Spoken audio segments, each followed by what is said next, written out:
सर्व पोलीस अधिकारी आणि कर्मचारी सगळ्यांना माझा नमस्कार। मी हेमंत नगराळे, पोलीस आयुक्त मुंबई शहर।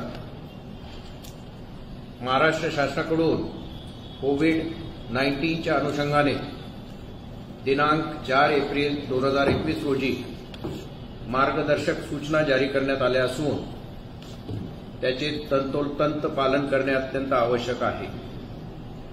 त्यानुसार मुंबईत कलम 144 सीआरपीसी लागू करण्यात आलेले आहे।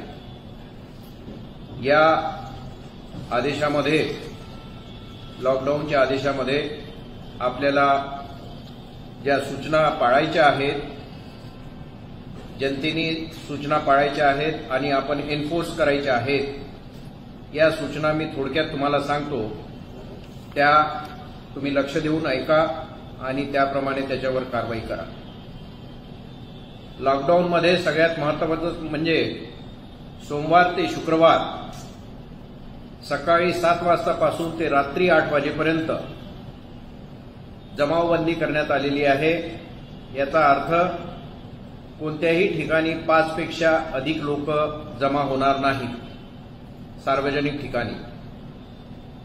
त्यानंतर दुसरी महत्त्वाची पोझिशन आहे, सोमवार ते शुक्रवार या रोजी, या दिवसांमध्ये रात्री 8 वाजतापासून ते सकाळी 7 वाजेपर्यंत आणि शुक्रवारी रात्री 8 वाजल्यापासून ते सोमवारी सकाळी 7 वाजेपर्यंत संपूर्ण संचारबंदी लागू करण्यात आली असून कोणत्याही व्यक्तीला योग्य कारणाशिवाय बाहेर फिरता येणार नाही। शासन निर्णयानुसार वैद्यकीय व इतर अत्यावश्यक सेवांना वगळण्यात आले आहे।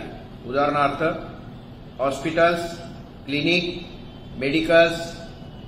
मेडिकल विमा कंपनी, औषध कंपनी आणि इतर वैद्यकीय सेवा, तसेच धान्य, फळभाज्या, बेकरी, दूध इत्यादी महत्त्वाची दुकाने सुरू राहतील। त्या व्यतिरिक्त इतर दुकाने सगळी बंद राहतील। ट्रेन, टॅक्सी, रिक्षा व सार्वजनिक बस सेवा या सुरू राहतील, परंतु त्याच्यावर रिस्ट्रिक्शन्स टाकण्यात आलेले आहेत। अत्यावश्यक सेवा देणाऱ्या दुकानांमध्ये मास्कचा वापर आणि सोशल डिस्टन्सिंग याचे पालन होत असल्याबाबतची खात्री करणे अत्यंत आवश्यक आहे। बसेसमध्ये फक्त सिटिंग अलाउड आहे, उभ्याने प्रवास करणारे प्रवासी अलाउड नाही। त्याचबरोबर सर्व प्रवाशांनी मास्क घालणे अनिवार्य आहे। सर्व समुद्र किनारे, गार्डन, सार्वजनिक मैदाने, त्याचप्रमाणे अत्यावश्यक सेवेतील दुकाने सोडून इतर सर्व दुकाने व बाजारपेठा व मॉल हे बंद राहतील। सिनेमागृहे, नाट्यगृहे, वॉटर स्पोर्ट्स कॉम्प्लेक्स, सर्व क्लब, स्विमिंग पूल, सर्व जिम हे बंद राहतील। सर्व हॉटेल, बार बंद राहतील। फक्त पार्सल सेवेसाठी सकाळी 7 वाजतापासून ते रात्री 8 वाजेपर्यंत फक्त पार्सल सेवा ही सुरू ठेवण्यात येईल। परंतु जी रोड साईडची इटरीज आहेत, म्हणजे रस्त्याच्या बाजूला असलेली टपरी ज्याच्यामध्ये जेवणाचे खाद्यपदार्थ वगैरे असतात, अशा ठिकाणी बसण्यास मनाई आहे, परंतु फक्त पार्सल सेवा ही दिल्या जाऊ शकते सकाळी 7 ते 8च्या दरम्यान। सर्व धार्मिक स्थळे ही बंद राहतील। स्पा, सलून, ब्युटी पार्लर, सर्व स्कूल, कॉलेजेस हे सगळे बंद राहतील। कोणतेही धार्मिक, सामाजिक, सांस्कृतिक किंवा राजकीय इत्यादी कार्यक्रमांना परवानगी राहणार नाही। वाहतूक सेवा सुरू राहील, परंतु त्यामध्ये काही रिस्ट्रिक्शन्स टाकण्यात आलेले आहेत। जसे रिक्षामध्ये फक्त 2 प्रवासी प्रवास करू शकतील।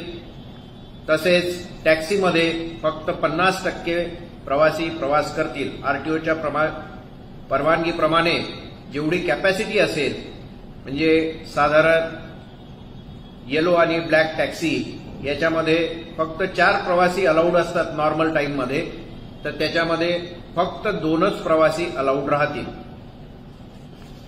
या काही महत्त्वाच्या सूचना आहेत।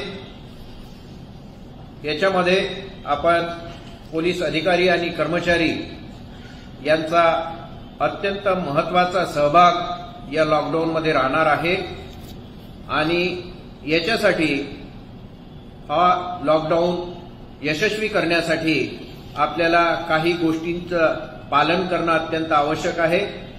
तर पुढे मी काही ज्या गोष्टी आपल्याला करायच्या आहेत त्या सांगणार आहेत आणि ज्या करू नये या पण सांगणार आहे। याच्यामध्ये सगळ्यात महत्त्वाची कोविड-19च्या अनुषंगाने महाराष्ट्र शासनाने दिलेल्या सर्व नियमांचे पालन न केल्यास अशा व्यक्तीवर योग्य ती कारवाई करताना पोलिसांनी जनतेशी संयमाने व सौजन्यपूर्वक संवाद साधून योग्य प्रकारे परिस्थिती हाताळावी। दुसरी, सर्व अधिकारी व अंमलदार यांनी जवळच्या रुग्णालयात जाऊन वॅक्सिनेशन करून घेणे अत्यंत आवश्यक आहे। वरिष्ठ अधिकारी यांनी त्यांच्या अधिपत्याखालील अधिकारी व अंमलदार यांनी वॅक्सिनेशन करून घेतले की नाही याची खात्री करावी। तसेच अधिकारी व अंमलदार यांनी आपले कर्तव्य बजावत असताना देखील स्वतःची काळजी घ्यावी। ज्या अधिकारी व अंमलदार यांना कोविड-19चा संसर्ग झालेला आहे त्यांची वैयक्तिकरित्या चौकशी करून त्यांना योग्य ते वैद्यकीय उपचार मिळतील आणि त्यांना इतर कोणतीही मदत लागल्यास त्या संबंधित सिनियर पीआयने ती उपलब्ध करून द्यावी।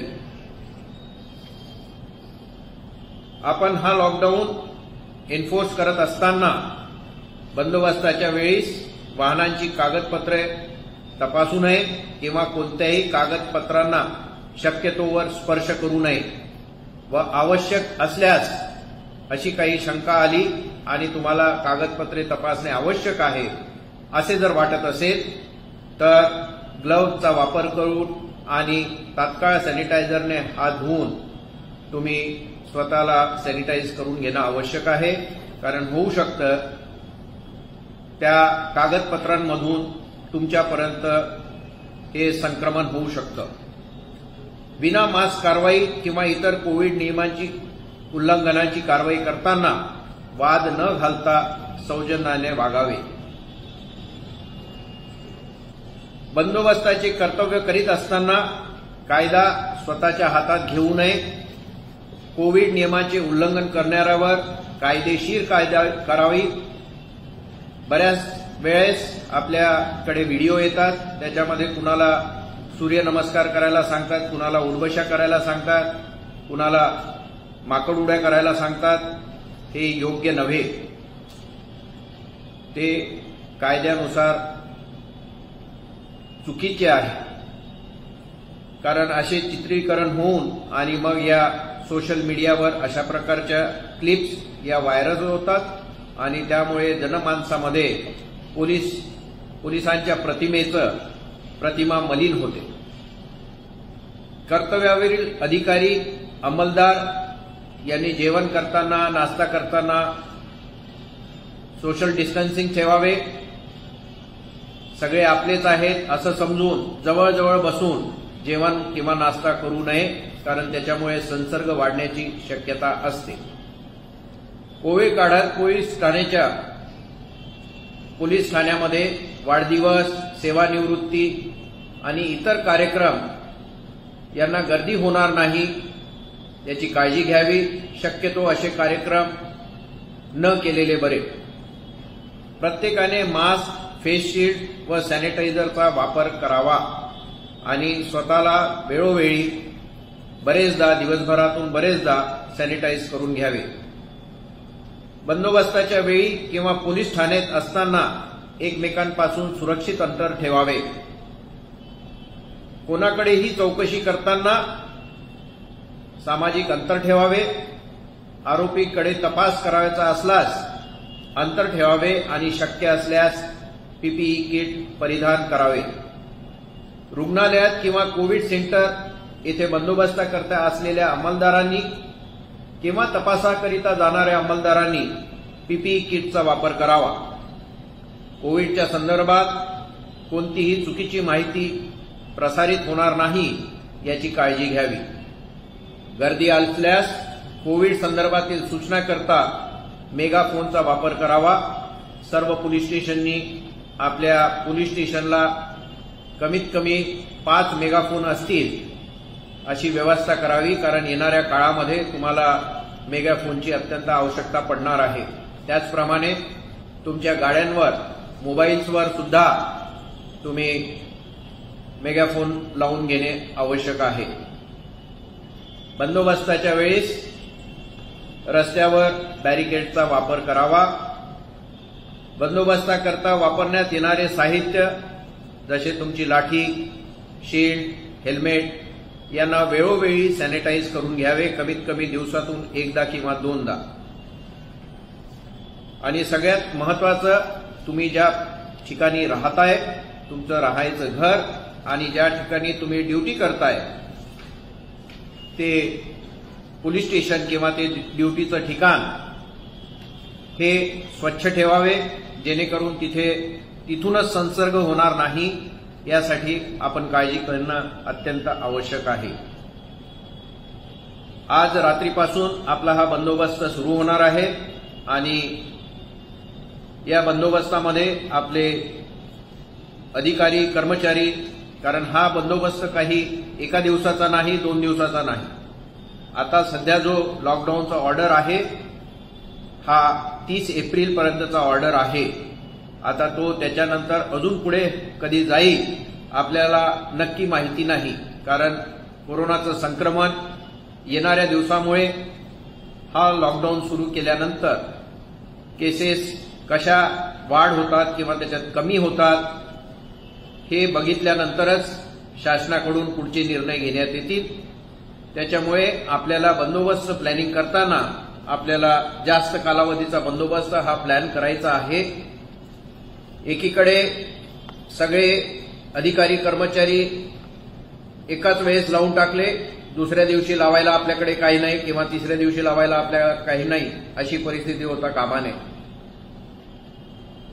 प्लॅनिंग व्यवस्थित करून आपल्या अधिकाऱ्यांना रेस्ट मिळाली पाहिजे, कर्मचाऱ्यांना रेस्ट मिळाली पाहिजे.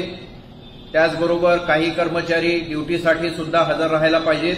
या सगळ्या गोष्टी एक सिनियर पीआय, एक एसीपी आणि एक डीसीपी या नात्याने तुम्ही बघणे अत्यंत आवश्यक आहे. जे अधिकारी, कर्मचारी ड्युटीवर असतात, ज्यांना कधी जेवणाची किंवा नाश्त्याची गरज पूर्ण होऊ शकत नाही, यांच्यासाठी सुद्धा आपण व्यवस्था करणे अत्यंत आवश्यक आहे. जिथे आवश्यक असेल तिथे आपण वेलफेअर फंडचा वापर करू आपण ही व्यवस्था करू शकतो.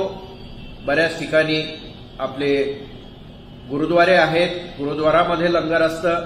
आपण जर त्यांना विनंती केली तर ते सुद्धा आपल्याला मदतीसाठी नेहमीच हात देत असतात. हा जो बंदोबस्त आहे बऱ्याच कालावधीचा आहे आणि याच्यामध्ये मुख्य त्रास जो आहे, मुख्य अडचण जी आहे की यामध्ये आपले अधिकारी आणि कर्मचारी हे सुद्धा कोरोनाग्रस्त होऊ शकतात. त्याच्यामुळे आता ज्या सगळ्या सूचना तुम्हा सगळ्यांना सांगितलेल्या आहेत त्या सगळ्या सूचनांचं पालन योग्य प्रकारे करणे हे अत्यंत आवश्यक आहे. यातून आपल्याला स्वतःला वाचवायचं आहे, त्याचबरोबर आपल्याला दुसऱ्यांना वाचवायचं आहे आणि तेही चांगल्या पद्धतीने. आपण बंदोबस्त करत असताना आपल्या बोलण्यामुळे किंवा आपल्या कोणत्या कृतीमुळे त्याचे पर्यवसन दुसऱ्या कोणत्या तरी गंभीर घटनेमध्ये होऊ नये याची आपण प्रकर्षाने काळजी घेणं अत्यंत आवश्यक आहे. नाहीतर बंदोबस्त राहिला एकीकडे आणि आपलं दुसरं अजून वेगळंच काहीतरी सुरू होईल. त्याचप्रमाणे कुणालाही त्रास देऊ नका, कुणाला टोचून बोलू नका किंवा कुणाची खिल्ली उडवू नका. असे कोणतेही प्रकार तुमच्याकडून होणार नाही हे आवर्जून बघणे अत्यंत आवश्यक आहे. या संपूर्ण बंदोबस्ताच्या वेळेस ज्या इसेन्शियल सर्व्हिसेस आहेत, जसे भाजीपाला, धान्य, ब्रेड, दूध, या सगळ्या इसेन्शियल सर्व्हिसेस ने आण करण्यासाठी आपण पासेस अगोदर दिलेले आहेत. ज्यांच्याकडे जुने पासेस आहेत ते जुने पासेस अजून व्हॅलिड आहेत असं समजण्यात येईल. तुम्ही सर्व सिनियर पीए आणि सगळ्यांना कर्मचाऱ्यांना सांगा निक्षुणपणे की जुने पासेस ज्यांच्याकडे आहेत ते जुने पासेस व्हॅलिड राहतील, त्यांना वापरता येतील. आणि त्याचबरोबर नवीन जे पासेस आहेत ते स्पेशल ब्रँचकडून आपल्याला सप्लाय करण्यात येतील. अगोदर डीसीपी हे पासेस इश्यू करत होते वाहनांचे आणि लोकांचे इसेन्शियल सर्व्हिसेसच्या, परंतु आता आम्ही निर्णय घेतलेला आहे की एसीपी दर्जाचे अधिकारी हे आता पासेस इश्यू करतील. परंतु पासेस इश्यू करताना हे सर्व पासेस व्यवस्थित त्याचा रेकॉर्ड ठेवण्यात येईल. कुणाला पासेस इश्यू केल्या गेले त्याच्यावर नंबरिंग ठेवण्यात येईल आणि तुमच्या प्रत्येक एसीपीच्या ऑफिसमध्ये रजिस्टर ठेवून नंबरनुसार ते पासेस व्हेरिफिकेशनसाठी उपलब्ध राहायला पाहिजे. आणि डीसीपींनी वेळोवेळी किती पासेस इश्यू झाले, कुणाला इश्यू झाले याची शहानिशा करणे अत्यंत आवश्यक आहे. पुढे येणारे दिवस हे महत्वाचे दिवस आहेत. तुम्हाला ही ऍडिशनल ड्युटी आहे याचं मला भान आहे, परंतु ही एक जबाबदारी आहे शासनाने आपल्यावर सोपवलेली आहे. ही जबाबदारी आपल्याला चांगल्या प्रकारे पार पाडायची आहे आणि ही जबाबदारी आपल्याला शासनाने दिलेली आहे ती आपण पूर्ण करून दाखवायची आहे. याचबरोबर तुमच्या हद्दीमध्ये राहणारे गुंड, समाजकंटक या संधीचा फायदा घेऊन दुसऱ्या काही गोष्टी करू शकतील, समाजामध्ये तेढ निर्माण करू शकतील किंवा अजून अशा काही गोष्टी करू शकतील ज्याच्यामुळे समाजामध्ये काहीतरी प्रॉब्लेम होतील. तर या गोष्टीसाठी तुम्ही अलर्ट असणे अत्यंत आवश्यक आहे. तर या बंदोबस्तासाठी माझ्या या सूचना आहेत. आपण सर्व डीसीपींनी, सर्व एसीपींनी, सगळ्या सिनियर पीआयनी या प्रत्येक बंदोबस्तावरच्या कॉन्स्टेबलपर्यंत, सगळ्या 100% कॉन्स्टेबलपर्यंत या सूचना पोहोचतील याची खात्री करा. बऱ्याचशा गोष्टी कुणाला समजत नाहीत किंवा भ्रम निर्माण होतात, तर असं काही होणार नाही अशी मला आशा वाटते.